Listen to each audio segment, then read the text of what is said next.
Manisha ji 1 minute please. हाँ हाँ okay. मैं ये बोल रही थी कि आज थोड़ी असमर्थ हूँ स्वाध्याय लेने के लिए। कल रात को 1 बजे आई थी। थकान भी बहुत हो रही है। अच्छा। और दूसरा प्रोग्राम ये था मंगलायतन का ही वार्षिकोत्सव है ना, तो वो शांतनु भी आ रहा है मंगलायतन। तो कल शाम को 4 बजे वहाँ मंगलायतन निकलना है। आज कौन सी गाथा लेंगे आप?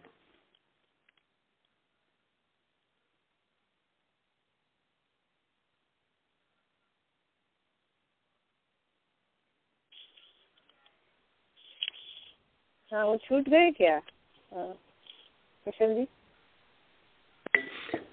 हेलो संजय जी, लगता है छूट गए। और नहीं रहा देखो शायद। हाँ 1 मिनट, तो शायद हमने 1 मिनट कहा ना तो।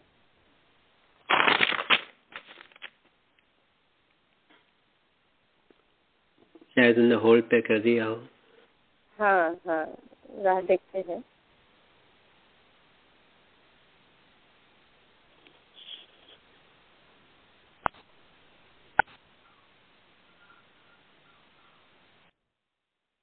सर्वमंगल मांगल्यम सर्व कल्याणकारिकम प्रधानम सर्वधर्माणां जैनम जयतु शासनम जैनम जयतु शासनम।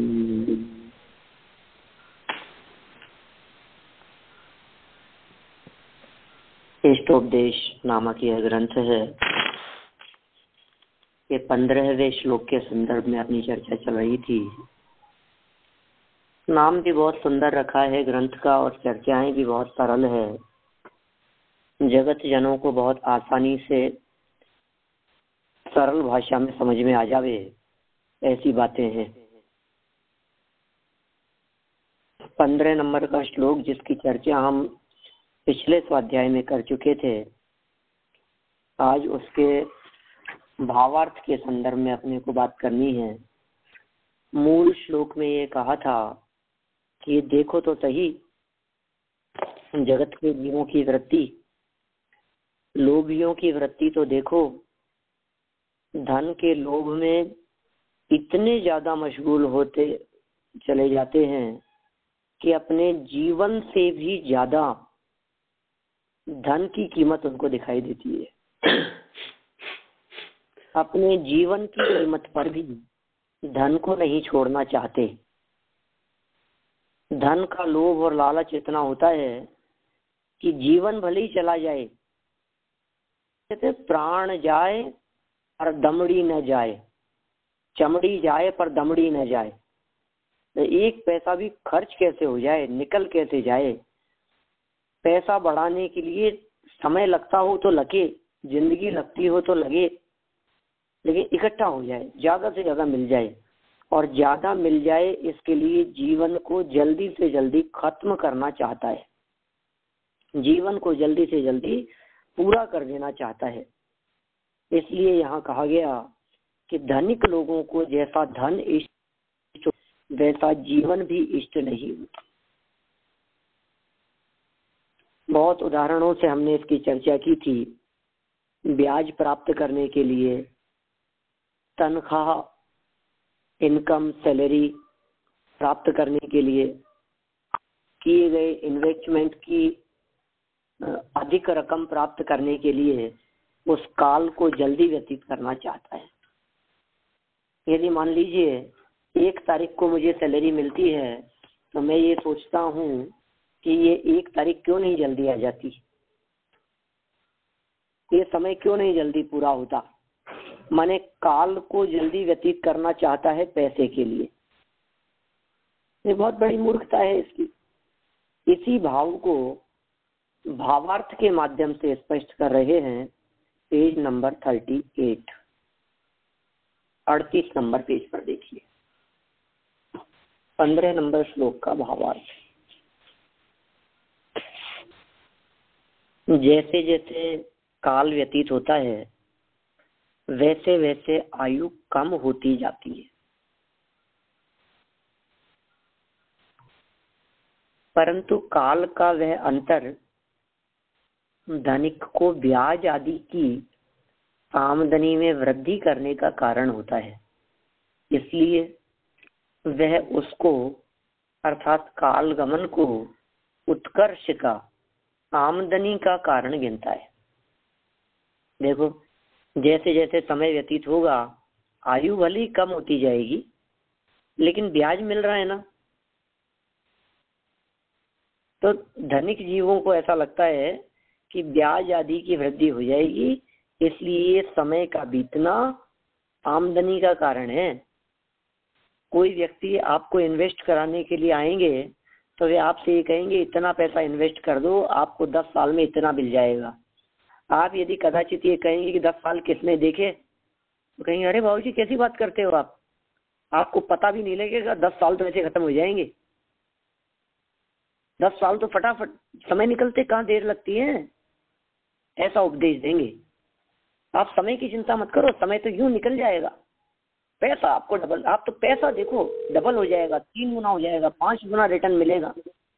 आप समय मत देखो, टाइम मत देखो, टाइम तो यूं निकल जाएगा। टाइम की क्या कीमत है? माने टाइम की कीमत नहीं बताकर पैसे के आधार पर इस जीव का लोभ बढ़ाने की चर्चा सारे जगत में होती रहती है।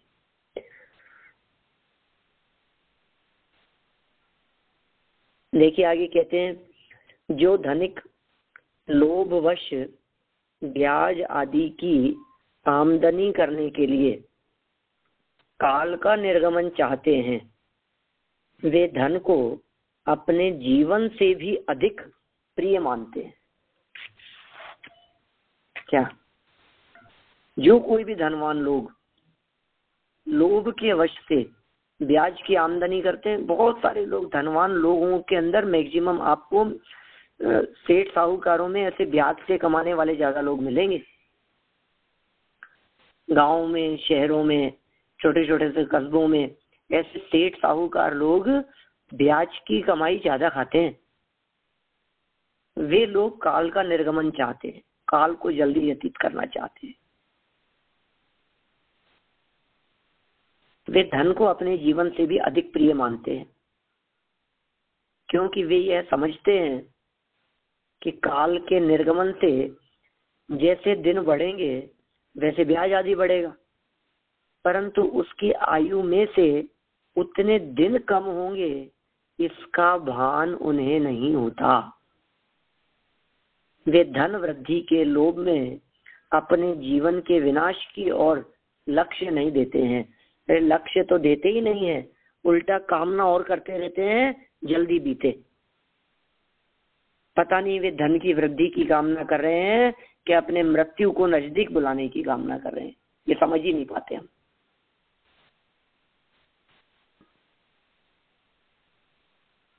एक देखकर अपने को कितना आश्चर्य लगता है।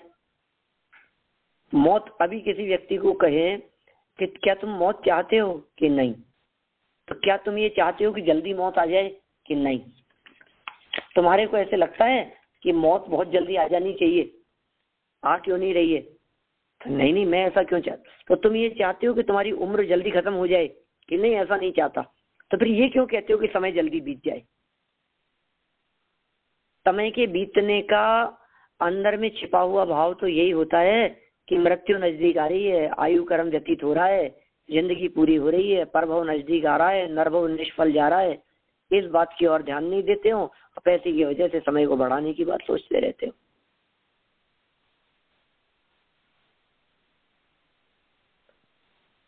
इस प्रकार व्यामोह का कारण होने से धन धिक्कार का पात्र है।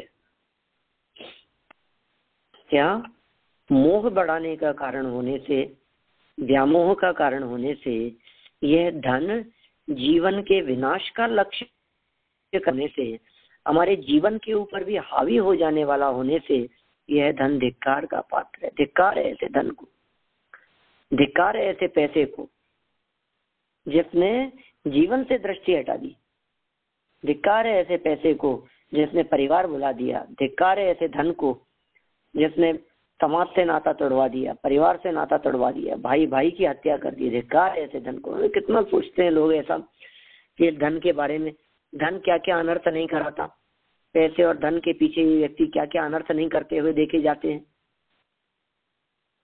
चाहो जितने अनर्थ हो जाएं इस धन के पीछे, ऐसा अनर्थकारी है ये धन। यहाँ शिष्य कहता है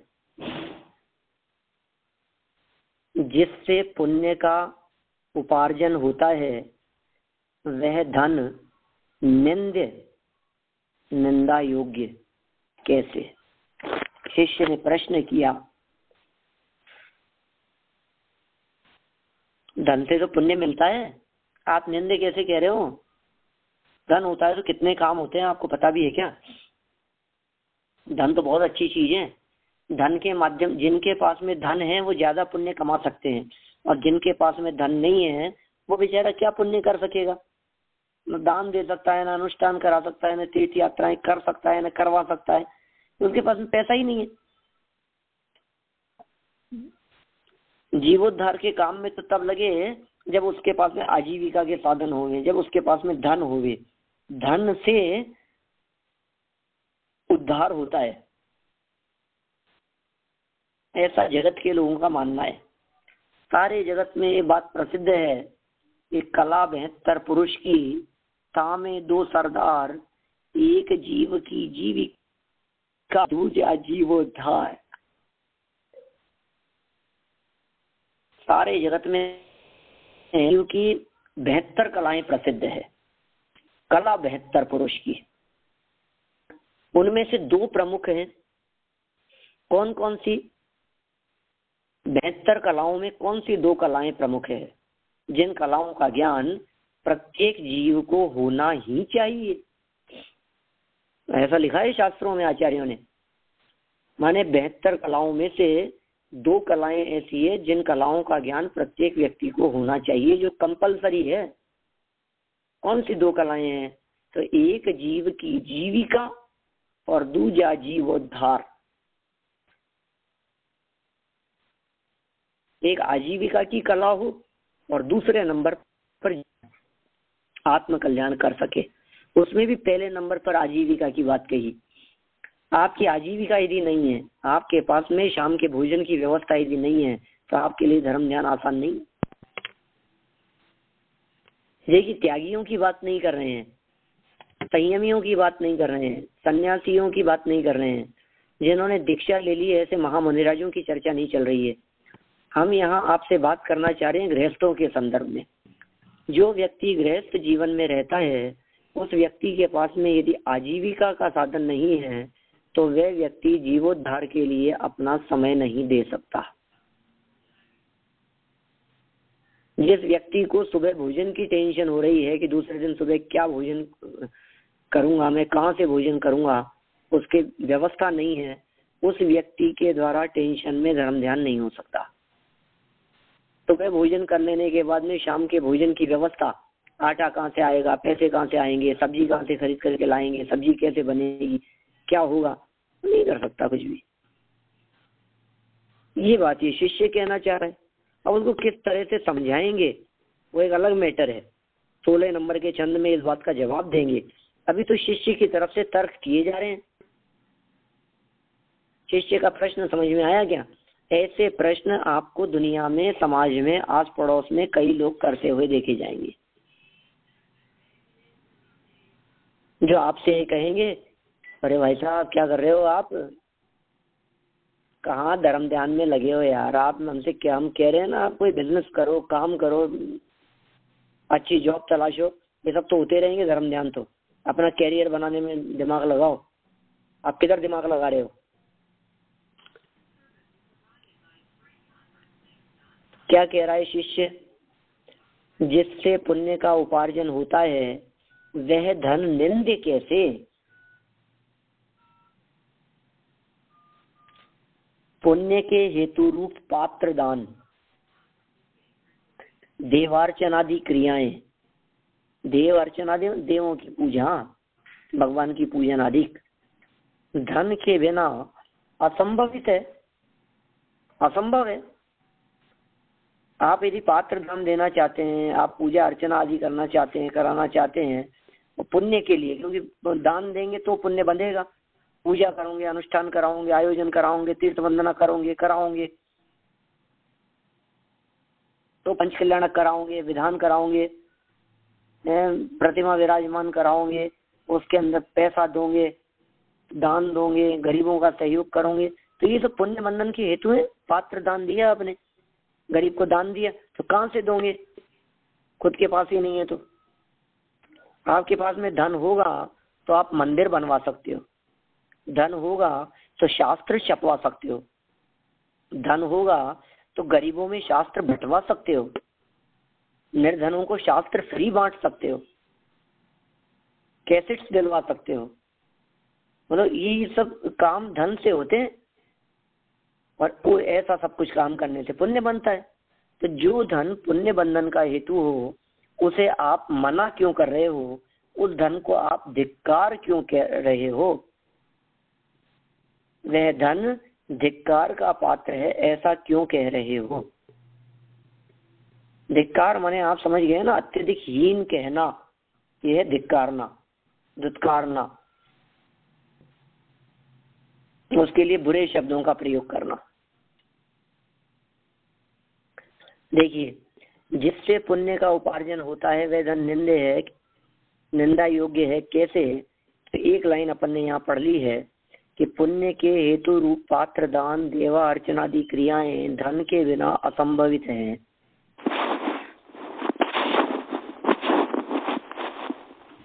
अतः पुण्य के साधन रूप धन निंदा के योग्य किस प्रकार है? वह तो प्रशस्त ही है, स्तुति का पात्र ही है।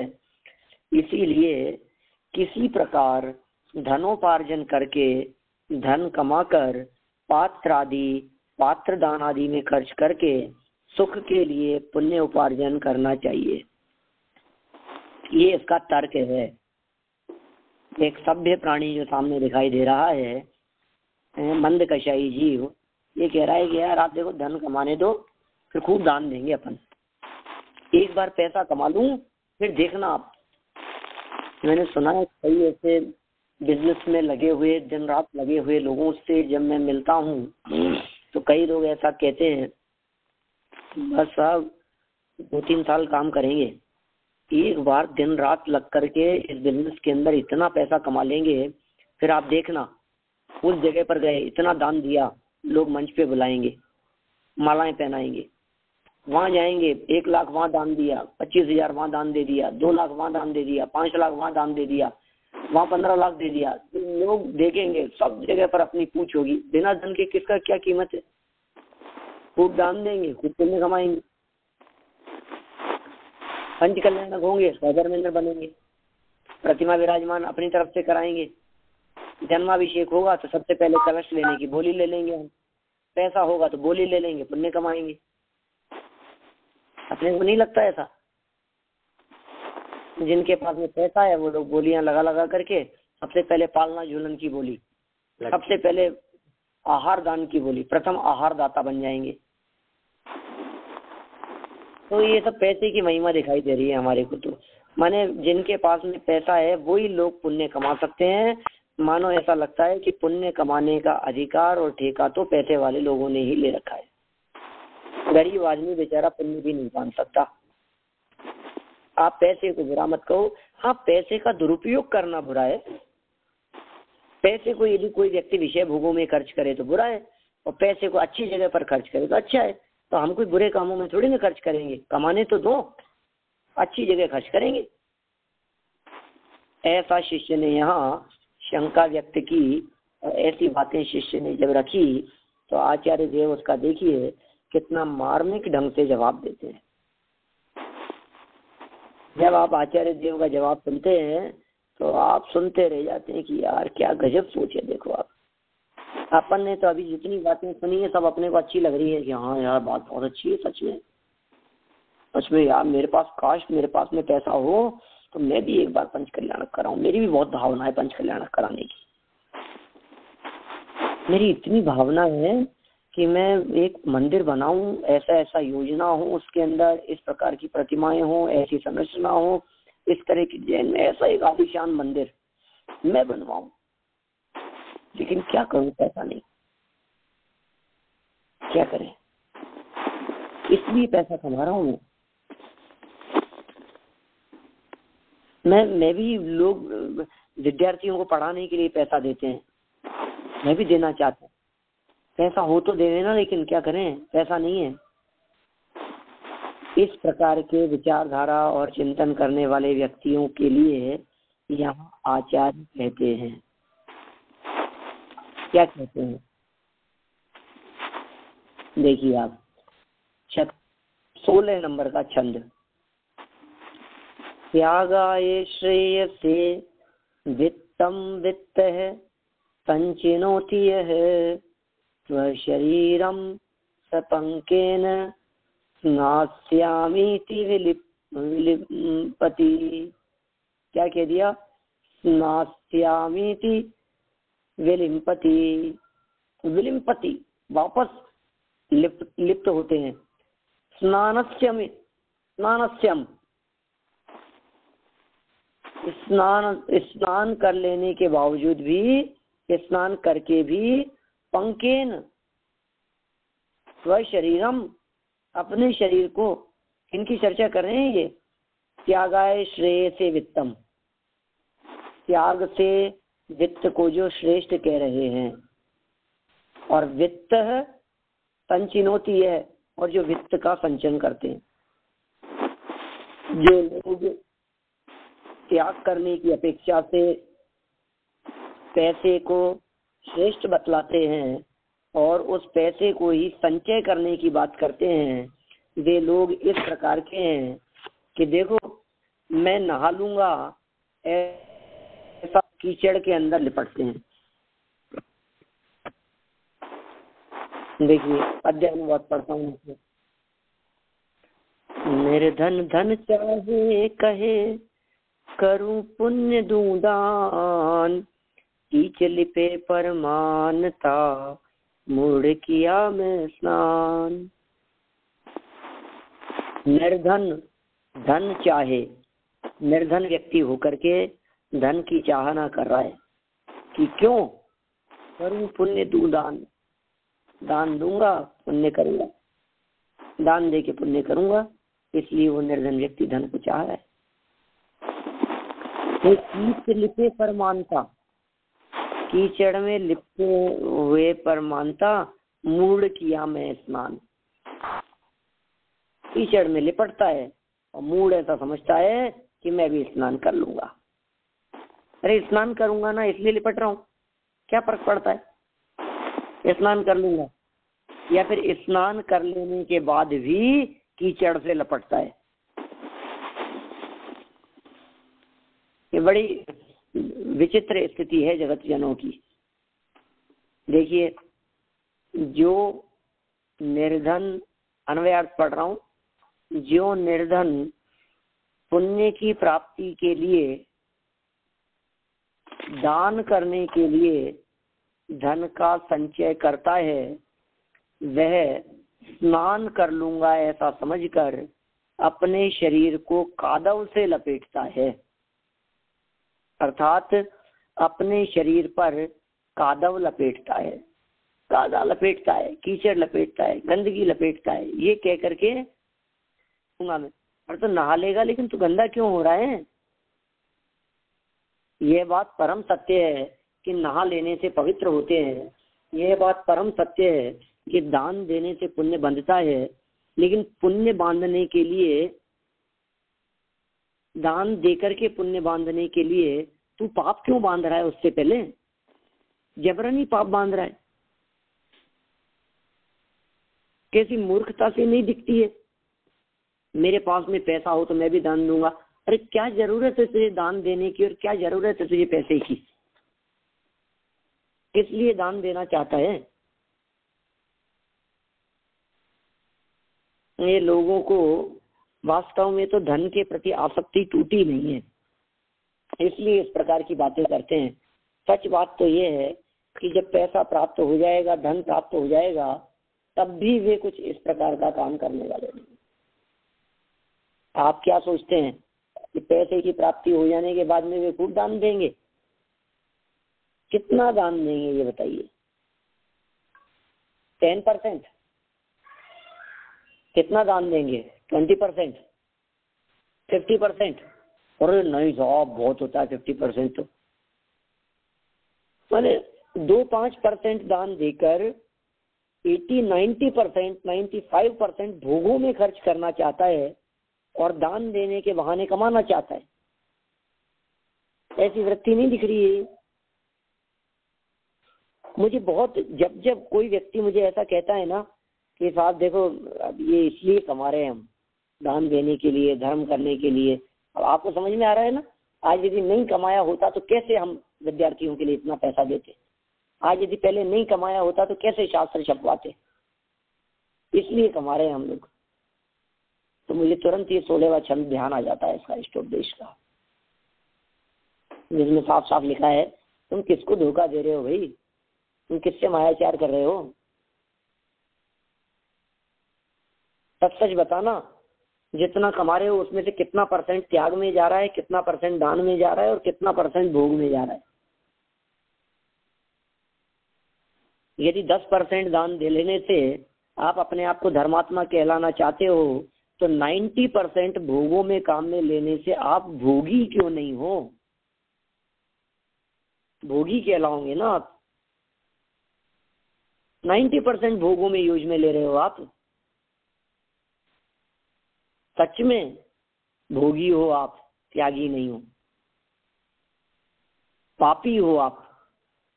यदि आप 10% इनकम को दान में देकर अपने आप को पुण्यात्मा कहलाना चाहते हो तो 90% पाप कार्यों में लगाने से पापी क्यों नहीं हो? आपको पुण्यात्मा कहें, आपको पापी कहें, निर्णय आप करें। 20 बहुत होता है 10%। आप प्रैक्टिकल सोचिए, 10 लाख रुपए साल का कमाते हैं तो 1 लाख रुपए साल का देते हैं क्या? 10% होता है।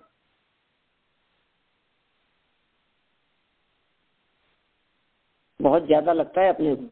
बहुत कम लोग होते हैं। 1% दान तो जगन्य दान के अंतर्गत का है।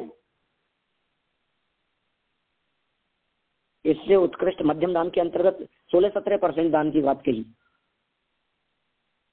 और उत्कृष्ट दान के अंदर 25% दान करे अपनी आजीविका का। ये दान की इस प्रकार की चर्चाएं कही है शास्त्रों में। अपने आजीविका का 4था भाग, 6ठा भाग और 10वां भाग। आजीविका का 4था भाग दान देवे, वो उत्तम दान। 4था भाग माने 25%। अपने इनकम का 6ठा भाग दान देवे, वो कितना होता है? 16-17%, 16.5%, 17%। और जगन्य दान कितना कि आजीविका का 10वां भाग। इतना तो दान देना ही चाहिए। महीने की कितनी इनकम है आपकी? 1 लाख रुपया महीना। आपके डॉलर में होती है जो भी है, तो 1 लाख रुपए महीने में क्या 10,000 रुपये महीने का दान देते हो आप? हर महीने 10,000 रुपये खर्च करते हो लाख रुपए में से। $5,000 की यदि आपकी इनकम है तो $500 हर महीने खर्च करते हैं $5,000 में से? नहीं, बहुत ज्यादा। ये तो जगन्य दान की बात कही है। मैं ये बात इसलिए बतला रहा हूँ सिर्फ परसेंटेज के आधार पर कि हम थोड़ा बहुत दान देकर अपने आप को कितना धर्मात्मा कहलाना चाहते हैं। सबकी पोल खोल दी, यहाँ सब स्पष्ट कह दिया। क्योंकि कीचड़ से लिपटने की बात करते, ये कमा रहा है वो कीचड़ से लिपट रहा है। ये कह करके लिपट रहा है कीचड़ से कि मैं नहाऊंगा ना, मैं दान दूंगा ना। फिर ये जो है ना, आपके हो मान लो शर्ट यदि मान लीजिए धुलने के लिए जाएगा तो आप उस शर्ट को आप उस कुर्ते से पोंछा लगा लेते होंगे जमीन पे। क्यों? क्योंकि धुलने तो जाएगा ही नहीं भाई साहब, नहीं लगाते हैं। यह विचार करके कि धुलने वाला है, उस पे कोई गंदगी लगाता है अपने कपड़ों पे? ये शर्ट तो धुलेगा, आप लगा लो गंदगी, कोई बात नहीं, और लगा लो, और थोड़ा सा सब्जी लगा लो, तेल लगा लो, खाने पीने की चीजें लगा लो उसके ऊपर। दूध गिर गया हो, चाय धुल गई हो, तो शर्ट से कपड़ों से पोंछ लेना, क्योंकि धुलने गए। तो हम यही बात आपसे यहाँ कह रहे हैं, आप क्यों गंदा कर रहे हो, जब वहां तो कोई ऐसी मूर्खता नहीं करता है, कोई गंदा नहीं करता है, क्योंकि जानते हैं ना गंदा करेंगे तो उतना ही मेहनत लगेगी धोने में। हम भी यही कह रहे हैं कि क्यों पाप से पैसा कमा रहे हो, क्यों पाप से पैसा कमा रहे हो, क्यों पाप में लग रहे हो। पैसा कमाने का जो भाव है, वो भाव तो मूल में पाप भाव ही है ना। धन के पीछे दौड़ने का भाव तो पाप भाव ही है ना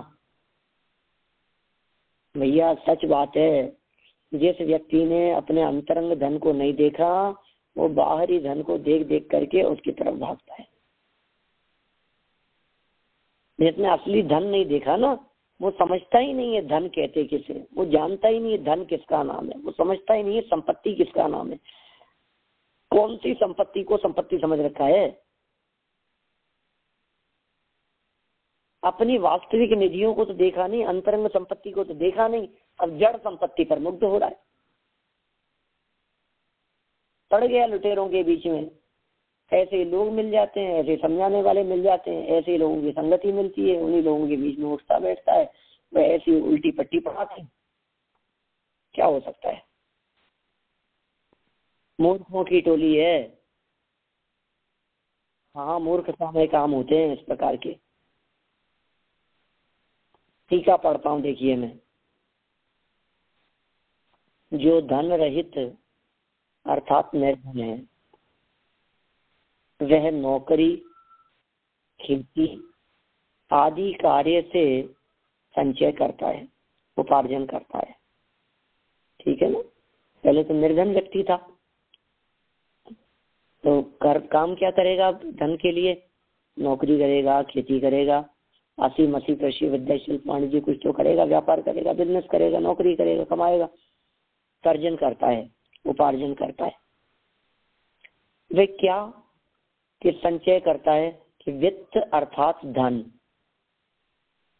किस लिए संचय कर रहा है? कि त्याग के लिए, देने के लिए इकट्ठा कर रहा है ना। हम कह रहे हैं तू मत देना, इकट्ठा भी मत कर।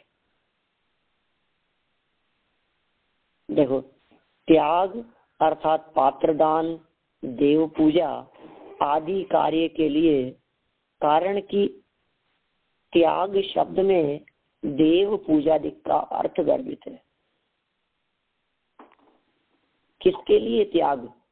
कल्याण अर्थात अपूर्व पुण्य के लिए और पूर्वोपार्जित पाप के क्षय के लिए।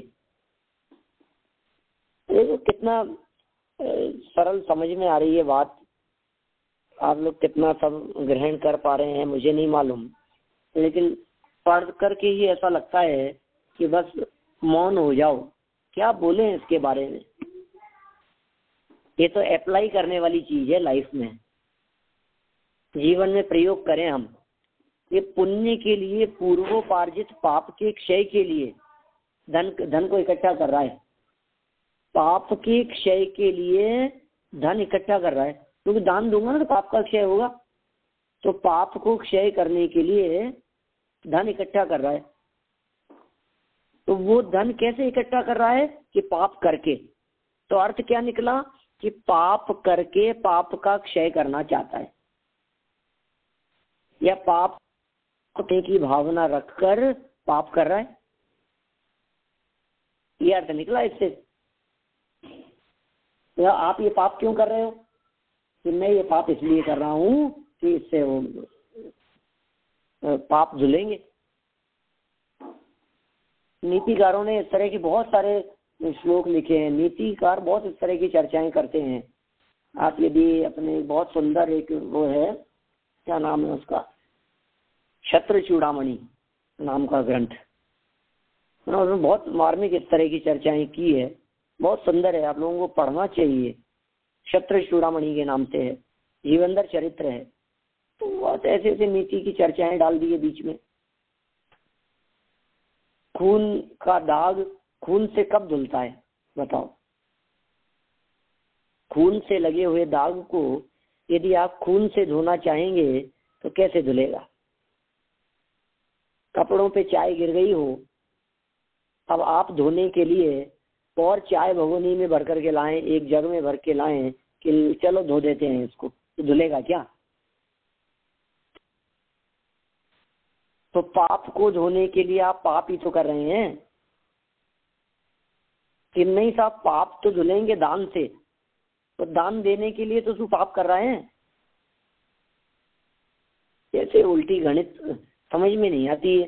दुनिया वाले क्या समझते हैं और क्या समझाते हैं, लोगों को कैसी पट्टी पढ़ाते हैं।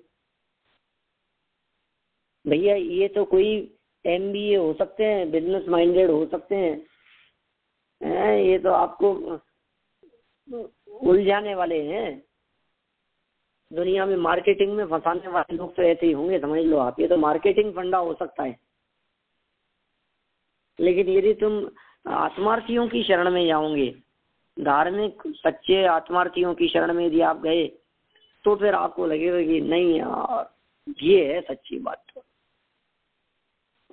देखो, जिसको चक्रवर्ती आदि की तरह यत्न बिना धन की सिद्धि होती है, तो वह धन से पुरुषार्थ से पात्र दान आदि करे, ऐसा भाव है। ये कहना चाह रहे हैं हम दान देने का निषेध नहीं कर रहे, लेकिन जिनको बिना यत्न के धन मिल गया हो ना, पूर्व पुण्योदय से, जिनके कोई ऐसे पेड़ लगा करके चले गए हो बाप दादा, कोई ऐसा बिजनेस चलता हो जिससे धन बरसता हो, कोई ऐसी जॉब हो जिसमें खूब आराम से खूब पैसा आता हो, तो आप दान दे करके और उसको धो लो जितना धोना हो। किंतु एक बात समझ लेना आप, पाप धोने के लिए पाप नया पाप करने की चेष्टा मत करना। चक्रवर्ती के संदर्भ में बहुत सुंदर उदाहरण दे दिया इन्होंने। किमिच्छिक दान देता है चक्रवर्ती, विधान कराता है, अनुष्ठान कराता है, जगत के जीवों को किमिच्छिक दान देता है, मुंह मांगा दान देता है, जो मांगोगे वो मिलेगा, ऐसा दान रचाता है। बड़े बड़े राजा महाराजा सम्राट पुण्य के उदय से मिल जाते हैं, ऐसा ऐसा पुण्य का उदय होता है। संपत्ति यदि आपको मिलनी होगी तो वो पुण्य के उदय से चाहे जितनी मिल जाएगी।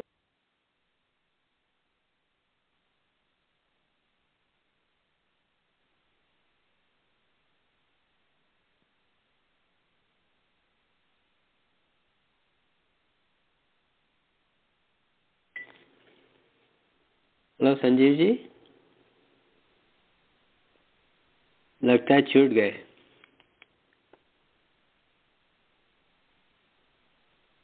फोन रख देना जरा।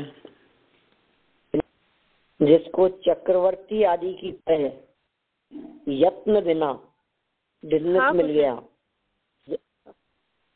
हाँ जी, हाँ नहीं, आपका छूट गया था फोन जरा।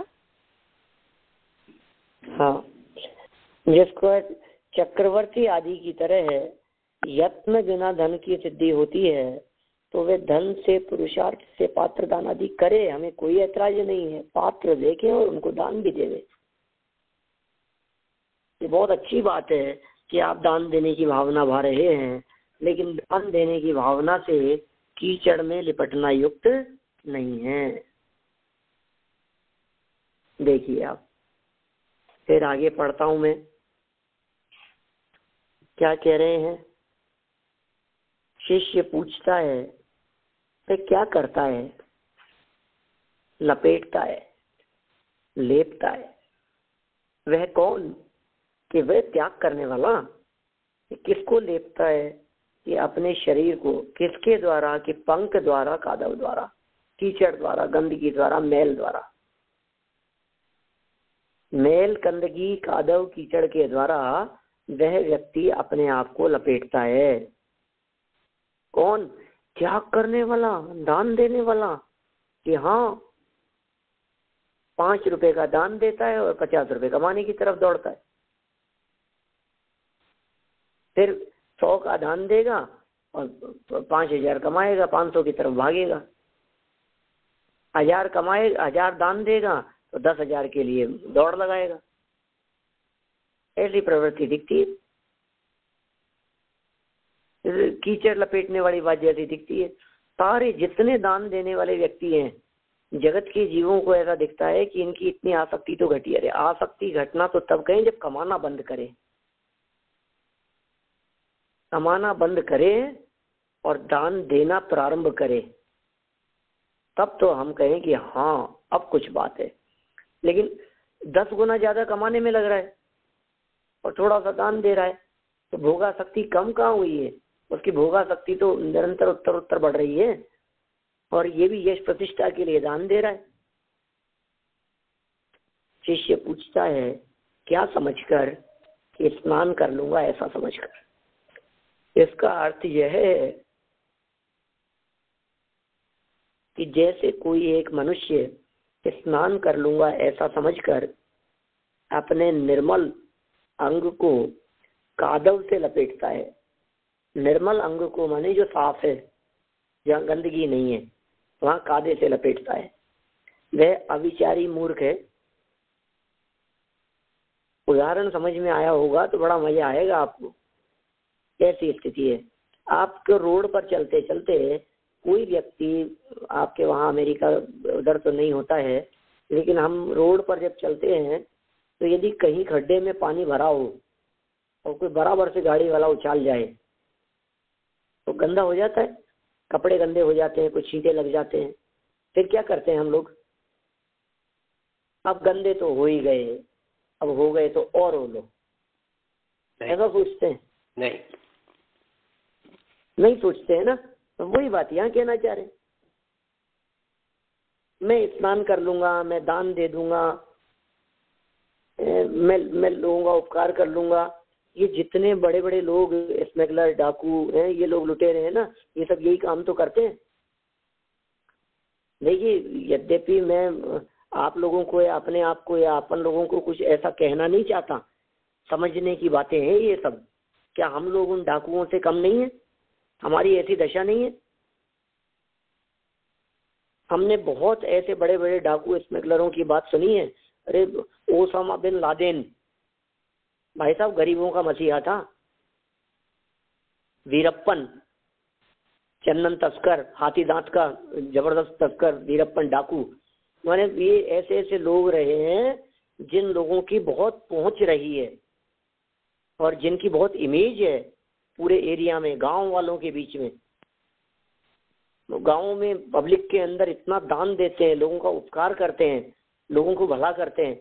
एक काम इधर से डाका डालेंगे और फिर उधर से थोड़ा बहुत उसमें से ले जाकर के गांव वालों को दे देंगे, गरीबों को दे देंगे, उनका उपकार कर देंगे, किसी का सहयोग कर देंगे, लोग अच्छा काम हो गया। ये ऐसा काम नहीं दिख रहा है हमारा, कादर से लपेटने जैसा। ये अविचारी है, मूर्ख है। इस तरह पाप से धनोपार्जन करके पात्र दान आदि के पुण्य से उसका नाश करूंगा, ऐसा समझकर धन कमाने की वृत्ति करने वाला मनुष्य भी वैसा ही है। किसी भी शुद्ध वृत्ति से धनोपार्जन नहीं संभवता। इसी प्रकार की बातें कुछ आत्मानुशासन ने भी कही है, अपन कल पढ़ेंगे। अभी की बात को विराम देता हूँ। जिनवाणी स्तुति। या वाणी के ज्ञान ते तुझे लोकालोक, तो वाणी मस्तक नमो सदा देत हूँ रो, सदा देत हूँ रो। 9 बार का